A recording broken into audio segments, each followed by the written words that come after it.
Bhagavate Vasudevaya.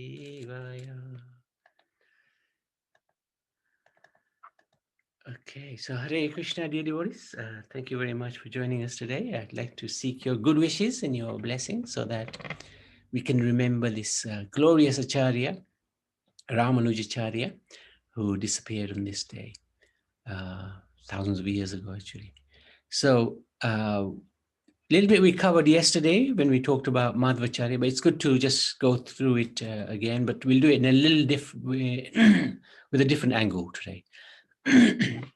So there are four main Sampradayas which are authorized in the Kali Yuga, and they all originate ultimately from the Supreme Lord. And one of them is Lord Brahma Sampradaya, another one is Lakshmiji, it's called the Sri Brahma Sampradaya. Then there's Rudra Sampradaya, started by Lord Shiva. And then the four Kumaras, the young looking boys who are very, very self-realized. Acharya. So there are prominent acharyas that came in Kali Yuga, so that these four sampradayas are established with a deep philosophy. And Madhvacharya was the prominent acharya in Brahma's line, as Ramanuja Acharya is in Sri Sampradaya, and Vishnu Swami in Rudra Sampradaya, and Acharya in the four Kumara Sampradaya. So today is the disappearance day of Ramanuja Acharya. And yesterday we talked about the disappearance day of Madhvacharya. So interesting, they fall so close together. So let's have another look at this timeline, but from a different angle. Lord Krishna, he left this world just over 5,000 years ago. When he left, Kali Yuga came in. So as long as the sun is out, darkness cannot enter. So as soon as Krishna left, Kali Yuga did enter. He was stopped for some time by the sages in Naimisharanya. They did 1,000-year yagya, halted the effect of Kali Yuga. But ultimately, Kali Yuga's time has come, so he's allowed to reign. And we saw that in the first canto of the Srimad Bhagavad Puran, when we were talking about Parikshit Maharaj and how Kali came disguised as in a dress of a king, and Parikshit Maharaj was about to chastise him, kill him, but he pleaded that I am one of your citizens, you can't kill me, and it's my time as well, so let me stay. So he was given some places to stay, the four vices, but also he was given other places to stay, like gold and other places. So in that way, Kali came into Kali Yuga and started having its impact. And the first person to be impacted was Parikshit Maharaj himself, who was then cursed to die in 7 days. Hence why we then talk about the Bhagavatam, because then Sukadeva Goswami came and answered all of Parikshit Maharaj's wonderful questions. So as time went on, Kali Yuga really had impact, and especially the upper classes, the Brahmin classes, were starting to misuse the Vedas, and they would use the Vedas for their own purposes. Mainly, they would sacrifice animals with a view to satisfying the tongue. So in the name of the Vedas, they were committing a lot of sin. So that time, Krishna came in as an incarnation of, and that was Lord Buddha, 2,500 years ago. And he preached that we should not follow the Vedas and become non-violent. So that preaching, because Lord Buddha was Shaktivesh avatar, was very powerful. So he managed to stop the misuse of the Vedas. So then the Lord sent Shankaracharya, Lord Shiva himself. The Lord ordered him, re-establish the Vedas again. But this time, you can preach that the ultimate truth is impersonal, unmanifested form of the Lord. And Lord Shiva was very reluctant to do that. But it was the order of Krishna to do that. Why? In order to re-establish the Vedas and to give an incentive to the Brahmanical class that if you do that, you have a chance of becoming God. So Shankaracharya wasn't too happy to do that. And in the end, his instructions were very clear. Bhaja Govinda, Bhaja Govinda, Bhaja. I don't know, that bhajan is very beautiful bhajan, but it glorifies the devotional service of Govinda. I think something like, you fools, you fools, you fools, just worship Govinda, worship Govinda, worship Govinda. So then to counteract Shankaracharya's monotheism came the four Sampradayas, the main acharyas of the four Sampradayas, beginning with Vishnu Swami, the Rudra Sampradaya, and then Ramanuja Acharya, the Sri Sampradaya. And Sri Sampradaya was really well established, especially in the south of Bharat. And Ramanuja Acharya, he established the worship of Lord Vishnu in a servitor mood. And he established very strict practices, which to this day are being followed. So very interesting. Rudra Sampradaya, which is the Lord Shiva Sampradaya, is not so prominent. We don't hear so much about the Rudra, but the Sri Sampradaya, very, very prominent. And the four Kumaras, Nimbakacharya.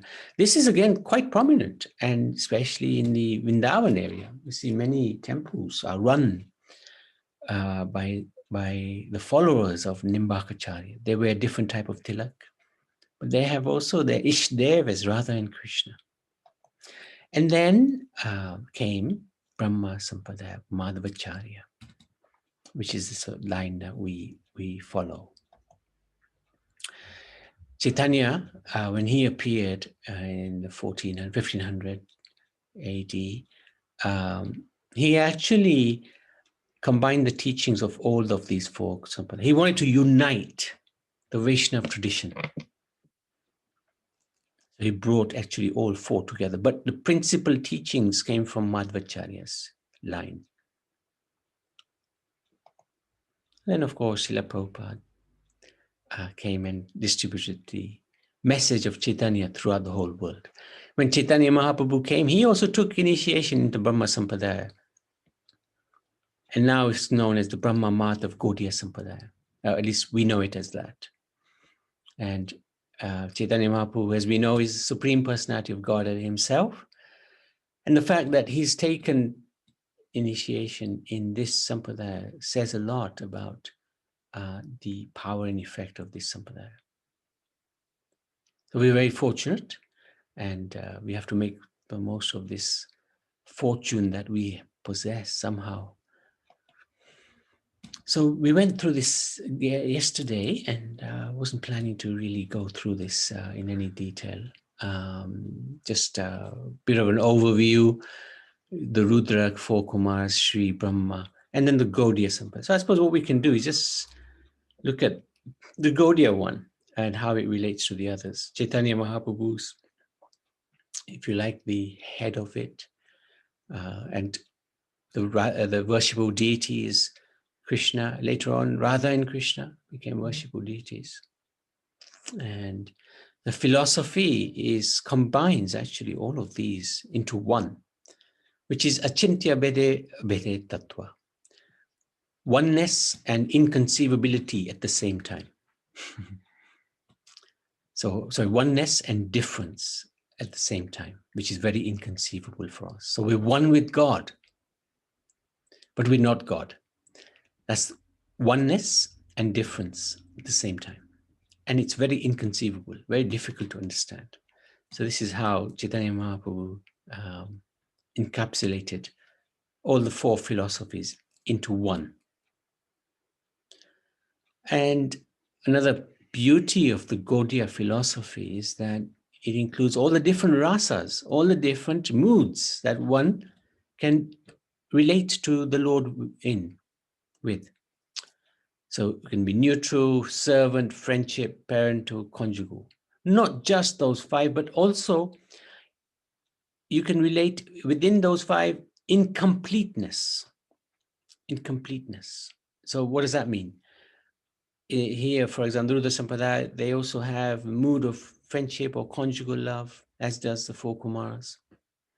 But the Sri and the Brahma doesn't necessarily, because they're much more in awe and reverence of the Supreme Lord.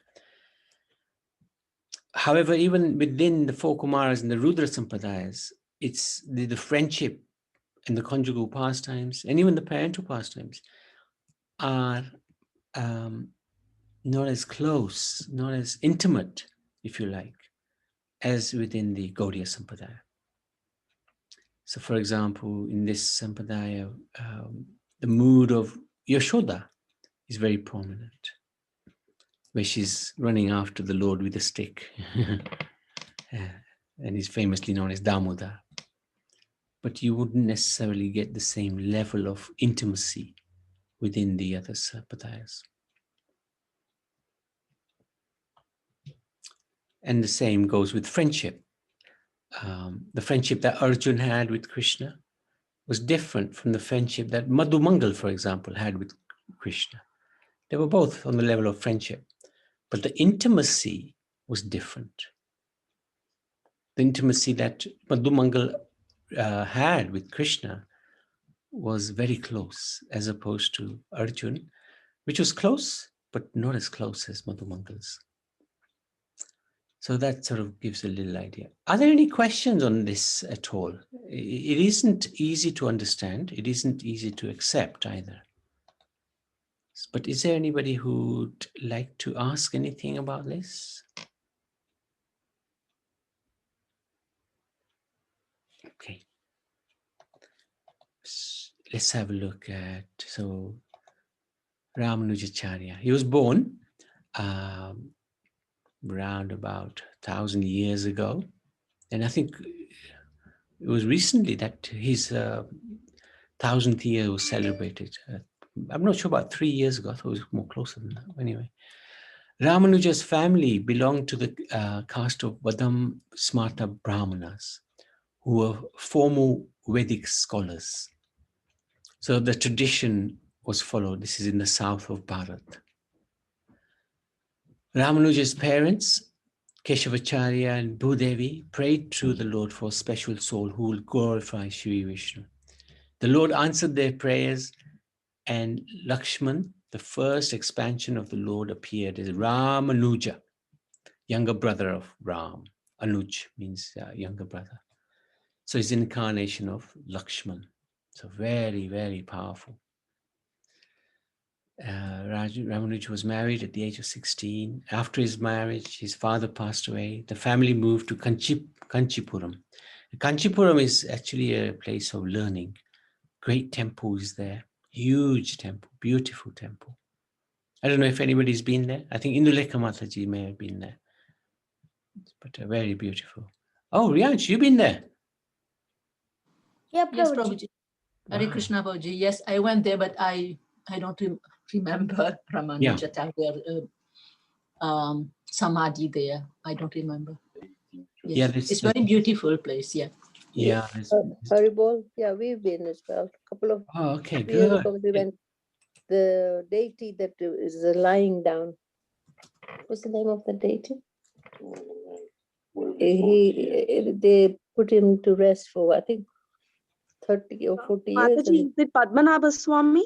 Ananta Padmanabha. Yeah. Bhargavi, very She's good. from that. Oh, good. Yeah, Are you from there? Are you Bangalore. that's Bangalore? You're Bangalore. Yeah, Bangalore, but I have been to Padmanabha Swami temple in Tirunananthapuram, Prabhuji. Good. And have you been to this Kanchipuram? Is that the same place? Different. I heard, but I never been to Kanchipuram. I've been Yeah. planning to go, but somehow I couldn't make it. Yeah, Right, right. Well, when you next go, you take us with you, okay? yeah, sure, Prabhu. It's when we went, it was the day, the time, the deity was being giving darshan, and there was so much crowd, I tell you, Mm. and it was so hot. Oh, I nearly yes. got Yes. thrown out. It was really, anyway, it was lovely. Yes, we've been there. Thank you. Lovely place. Right, right, right, right. Very good, very good. Yeah, interesting. He became a student of Yadav Prakash, who happened to be a Mayavadi. Now, this is one of the issues, Mayavadi philosophy, where one believes one can become one with God, still very prominent. And at that time, it was even more prominent because of the influence of Sankaracharya. So although Ramanuja didn't agree with the philosophy of becoming one with God, he didn't leave. This is the beauty, the quality of Ramanuja Acharya. He was an excellent student. He didn't agree with his teacher's conclusion. And one day, Ramanuja was massaging his guru's back, and Yadav Prakash, he explained a verse containing the words, Kapyasam pundarikam evam akshini. Following the interpretation of Sankaracharya, Yadav Prakash explained that Kapi means monkey and Asanam means the ass. The verse, therefore, as interpreted to mean Lord Vishnu's eyes are as red as a monkey's ass. So this is a little bit what, because they believe that God, when he appears in this world, has a material form. This is one of the things about the Mayavad philosophy, that when God comes to this world, he takes a material form. But actually, the philosophy is not that. It's in the Bhagavatam, for example, it describes that when the Lord comes, even to this world, he comes in his original form. He never associates with the material world. Anyway, because the Mayavad and Yadav Prakash were into this Sankaracharya's philosophy, they considered that God's body is ordinary, material. So they describe it in a material way as well. Ramanuja Acharya, he cried at this interpretation and he finally challenged his guru, stating that this was incorrect.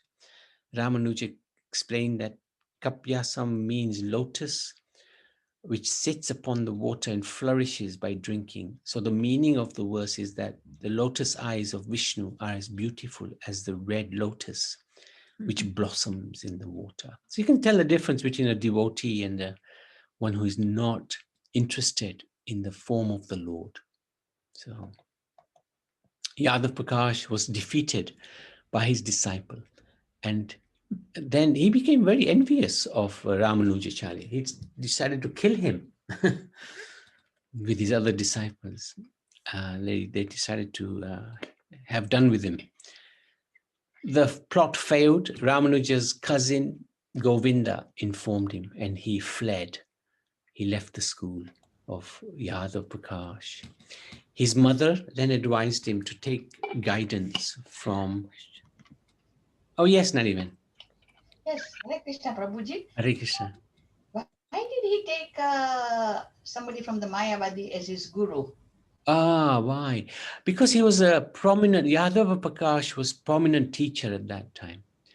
So Okay. he was learning the Sanskrit, the rhetoric, the grammar, and he was learning that. He was learning the philosophy, but he didn't agree with the philosophy. And one of the reasons was that he wanted to learn the philosophy so that he can defeat the philosophy. So, Okay. if you know something inside out and you don't agree with it, you can easily defeat it because you know it. But if you don't know it in the first place, how are you going to argue with anybody? Yes. So So basically, for his own learning. For his own learning. Or learning needs. Okay. But he was so respectful, he didn't agree with it. But he was always respectful to it. And until he heard this description of lotus eyes of the Lord as described as monkeys. And that was too much. So he reacted. His mother advised him to take guidance from a non-Brahmin disciple of Ramanuja Acharya. Now, Ramanuja Acharya was the strongest leader at that time. Now, his name was Kanchipunna. He was greatly inspired by him. But his wife considered Kanchipunna as a low-born Sudra. Now, remember, Ramanuja Acharya was born in the Brahmanical class. But his mother advised him, take instruction from Kanchipunna, who was not a Brahmin, but he was a disciple still of Ramanuja. So in one way, this was a break of social etiquette. So Ramanuja Acharya's wife was not very pleased because she thought Kanchipunna was a Shudra. Eventually, due to her behavior towards Kanchipunna, Ramanuja left home and he took sannyas. He couldn't tolerate the behavior of his wife. So that inspired him to leave home and take sannyas. So before this, Ramanuja Acharya, he went to meet Ramanuja went to meet Yamunacharya, who was the great guru at that time. But he just missed him. When Ramanuja saw him, there were 3 fingers on the right hand were closed. This was unusual. So Ramanuja understood and he made 3 vows as follows. Right? So in respect of the 3 fingers, he made those 3 vows. He promised to teach the people in general the religion of surrender to Vishnu. As he did so, one of Yamunacharya's fingers relaxed. Second one, he vowed to comment on the hymns of the Alvars. The Alvars are great poets, great saints. They wrote so many different poets and hymns. And with this, the second finger relaxed. Finally, he promised to write a scholarly commentary on the Vedanta Sutras, expounding the principles of Vaishnavism, Sri Vaishnavas, as the ultimate truth of the Vedas. And with this, the last clenched finger was relaxed. So Ramanuja Acharya was approving of the vows of Ramanuja Acharya. So a look of spiritual peace came over the lotus face of Ramanuja's divine master. Although he never got formal diksha, he regarded Yamunacharya as his guru, as if to say that he could now depart peacefully, knowing that his mission was in good hands. So interesting. Soon after taking sannyas, Ramanuja established his own monastery or ashram, where he began training disciples in his systematic Vaishnava interpretation of Vedanta, as well as in the path of devotion to Vishnu. And this is still going on to this very day. And we many times come across Srimad. No, this is Srimad, no? Shri Vaishnavas from the south of Bharat, like Shruti, who does the Sanskrit. She's very pakka. She understands the pronunciations and very nice. But not just her, there's so many, even the children, a lot of them live in Sutton and Woking, in fact, and they are able to recite scriptures in perfect Sanskrit, really nice. So they're very learned. The traditions the families have maintained, and it's very gratifying to see that. He took many prominent disciples, including his former teacher, Yadav Prakash. Now, he wanted to kill him, right, at one point. But then he realized that actually Ramanuja Acharya is far more advanced than I am, and I should take initiation. And he converted from Mayavadi philosophy to becoming a worshipper of the personal form of the Lord. Ramanuja, under the guidance of Mahapunna, a prominent disciple of Yamunacharya, went to the great Goshtipunna and accepted initiation in the Vaishnava mantra. Goshtipunna initially wouldn't give him the mantra, but after Ramanuja promised that he would not share the mantra with anyone, he was given the mantra. So he had a condition: I want you to take this mantra, but you can't share it with anybody.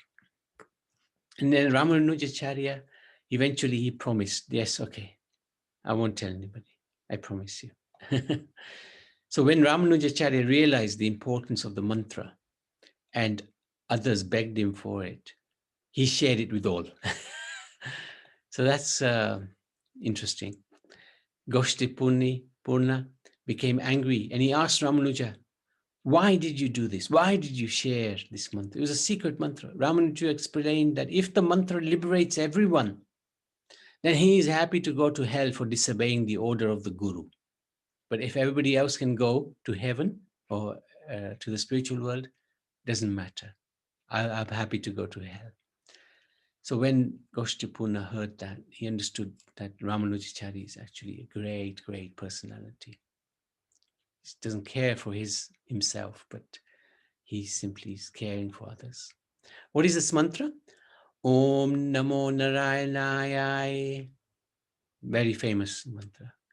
And this is the mantra for the Sri Sampradaya. This is what they chant a lot.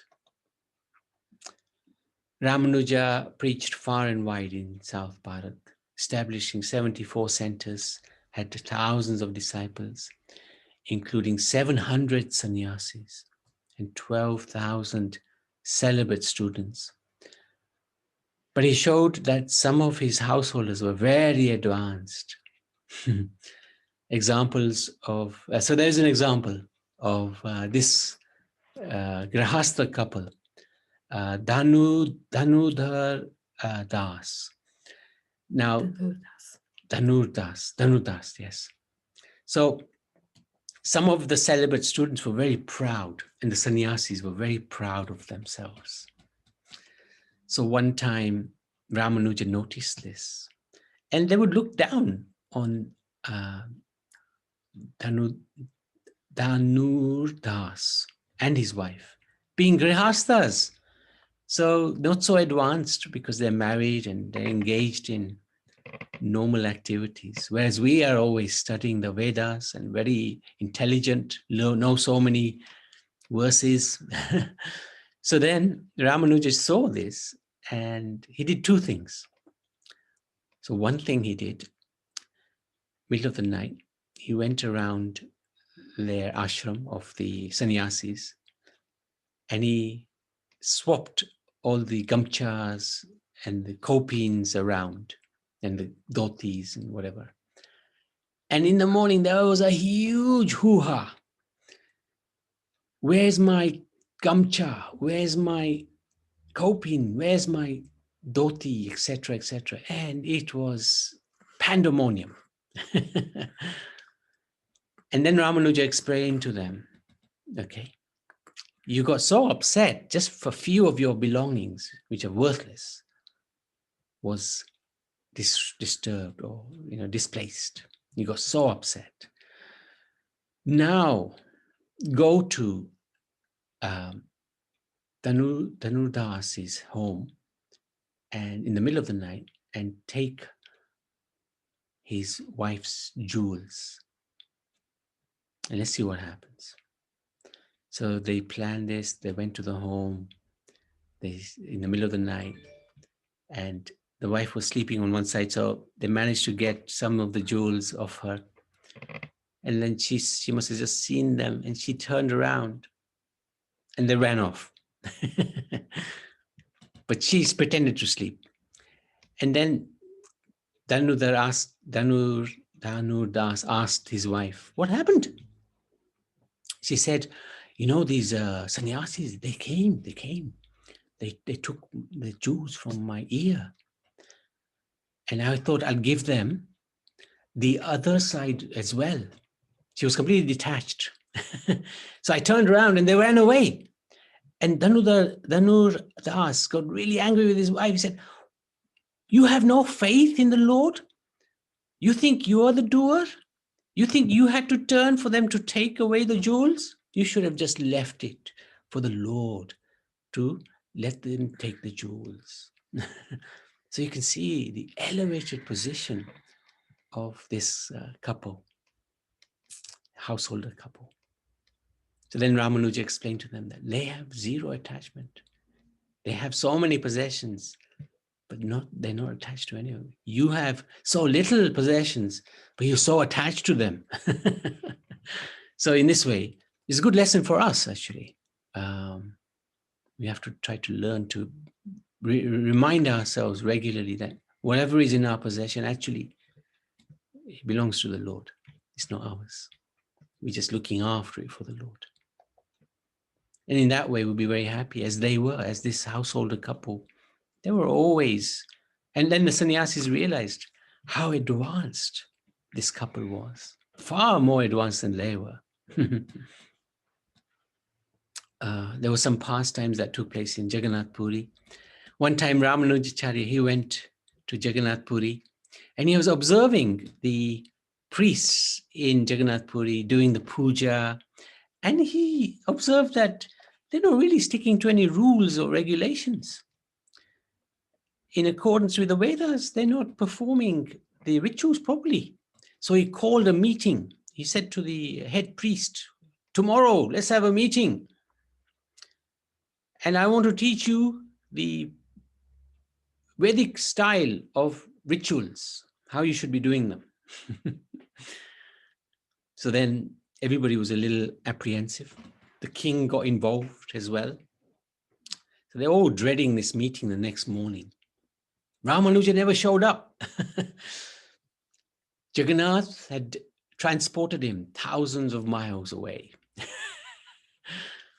And the message to Ramanuja Acharya was, leave it alone. In Jagannath Puri, I like what the Pandas, how they're worshipping me. It may not be in accordance with the Vedas, but I like it. So leave them alone. So this is a real blessing. The Lord himself took Ramanuja Acharya away. So how advanced he is. Oh, he lived for 100 years and regarded to be one of the great acharyas. So we did this yesterday. It's just good to remind ourselves. For Gauranga, he took 2 teachings from all the Sampradayas. So from Ramanuja Acharya, he took unalloyed devotional service, free from karma or gyan, service to the Vaishnavas. From the Brahma Sampradaya, Madhav Sampradaya, he said, complete defeat of Mayavad. Madhav Acharya was very, very strong on defeating Mayavadi, as was Ramanuja Acharya as well. And worship of the Krishna deities. Rudra Sampradaya, Vishnu Swami, total dependence on Krishna and the path of spontaneous devotion. And then from the 4 Kumars, he took exclusive shelter of Radharani, which is really interesting. The exalted love of gopis for Krishna. And all of that is combined into the Gaudiya philosophy that we are following. Oh, forget that. Oh yeah, you want to pass that there. So there's a little bit more I wanted to share, but it's a fascinating life. There's a whole book on Ramanuja Acharya somewhere. I need to actually study that book. Okay, so I'm just going to read something that we got from Mayapur temple today. And it's the time that Ramanuja actually visited Navadvip. So Navadvip Dham Mahatmya narrates Ramanuja's arrival to Navadvip as follows. So great Acharya once came to Puri and pleased the Lord with his verses. Jagannath appeared before him and said, go and see Navadvip Dham, for soon I should appear there in the house of Jagannath Mishra. Navadvip is my very dham, my very dear dham, situated in one place in the spiritual sky. As my eternal servant and leading devotee, you should see Navadvip. Let your students who are absorbed in Dasyaras stay here, and you go alone. Any living being who does not see Navadvip has been born uselessly. Therefore, go to Navadvip and see the form of Gauranga. You have come to the earth to preach bhakti, so let that birth be successful with the mercy of Gaura. From Navadvip, go to Kurmastan and there join again with your disciples. So joining his hands, Ramanuja made a request to Jagannath. You have mercifully mentioned Gauranga, but exactly who is he? I do not know. The Lord answered, everyone knows the master of Golok, Krishna. That Krishna, whose Vilas Murti is Narayan, is the supreme truth residing in Vrindavan. That Krishna is fully manifested in the form of Gauranga, and Navadvip Dham is the same as Vrindavan. This Navadvip is the topmost abode situated beyond the material universe. In that place, Gauranga stays eternally. By my mercy, that Dham has come to exist within Bhumandal, yet remaining unaffected by Maya. If you think that Navadvip is only a material location, then your devotion will perish. By my will, my inconceivable energy preserves this full transcendental Dham within the material world. Hearing all this, Ramanuja was moved with prem. So he said, Lord, your Leela is truly astounding. The scriptures cannot know your opulence. Why is not Gauranga Leela described clearly in the scriptures? When I closely examine the Shruti and Puranas, I find some hint of Gauranga Tattva only. Now, however, I am ready to serve your order, for all doubts are gone. If it is your desire, I will go to Navadvip and preach Gaura Leela throughout the three worlds, giving evidence from the hidden scriptures to all the people, converting all to devotional service to Gauranga. Please instruct me. So Jagannath said, Ramanuja, do not broadcast this.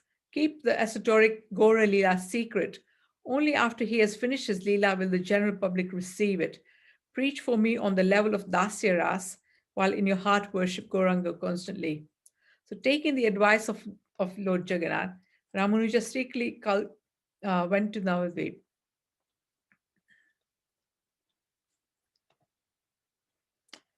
Ramanuja thought himself fortunate to obtain this darshan, but instantly the figure changed so that to that of Gaurasundar, the son of Jagannath Misra.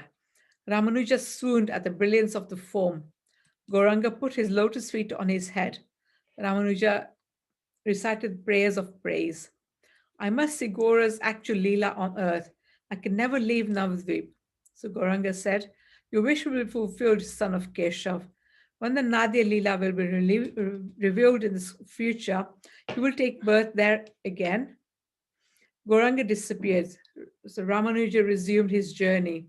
After some days, he arrived at Kurmastan and with his disciples saw the place. During his life, he preached Dasya Ras throughout the south of Bharat, while internally he was absorbed in Gaura Leela.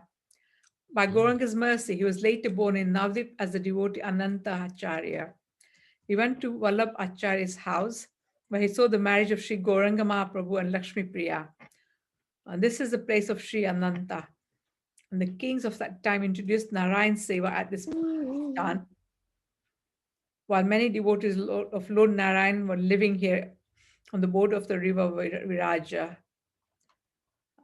Devotees experienced immense happiness by visiting this place. So, Ramanuja Acharya ki jai. Okay, thank you so much. Anybody, any questions, any comment, anything you know we'd like to share about Ramanuja Acharya? He's very famous. Riyansh. I just want to tell a small pastime. Okay. Once Ramanuja Acharya was there, and there was a king who was a devotee of Shiva, and whoever worships Narayana, he would be very angry. So one day that king was very angry on Ramanuja Acharya, because he is always meditating on Lord Sri Hari. So he wanted to kill Ramanuja Acharya. So he planned to invite Ramanuja Acharya. So this invitation went to Ramanuja Acharya. Then that time there was a disciple of Ramanuja Acharya. His name was Courage, and he thought that the king must be so bad, so I will go better than Ramanuja Acharya. And then the guru of Ramanuja Acharya was also trying to go, but Ramanuja Acharya stopped him, and he said that I think this king is very bad, so you have to let go, Guruji, he told. Then he not gone. So when Courage when saw this, he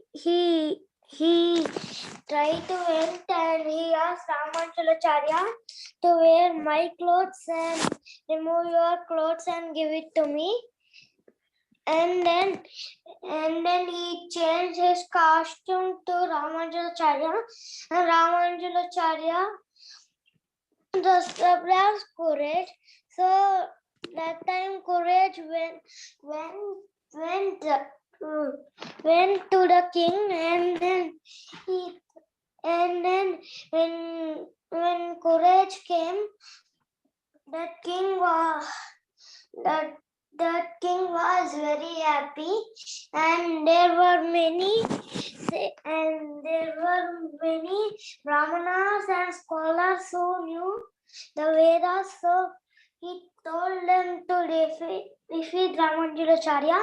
So all of them were trying to defeat Ramanuja Acharya, who was courage, but courage defeated them all. And then yet finally he decided to kill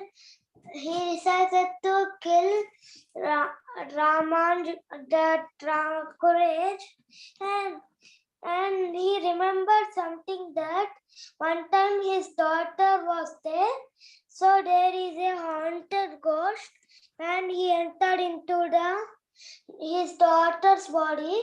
So then Ramanuja Acharya once came and helped the king's daughter, and he removed the ghost from the daughter's body. So then he thought that maybe I should not kill, but I want to kill him. So he ordered his soldiers to beat him and then cut his eyes. So then all of them went, and then courage not ran away, but he was there like that. And then the soldiers and ministers all removed his eyes, and they sent him to his place again. And when Ramanuja Acharya heard this news, he was very shocked that his disciple eyes were lost.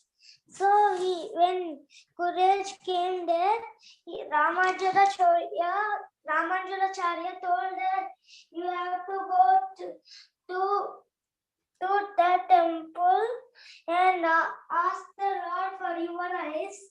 And then when courage went to the temple and worshipping the Lord, then Lord came and asked him what boon you want. Then he told that, and he asked two boons. That first thing was, Lord, when in the palace, that ministers and soldiers who were removing the eyes, please forgive them. And the second one is, the king was there, so please send him to the abode of Krishna. Then Lord obeyed to him, and when he came out, then Ramanuja Acharya asked him, did your eyes came? So then courage told no. Then go again. Then again courage went, and then when he was seeing the Lord, he fainted, and when he fainted, after he got up, his eyes were set perfectly. Wow, that's a long story. Okay. Where did you read that? My mother told me. Okay. Thank you for sharing. Anybody else?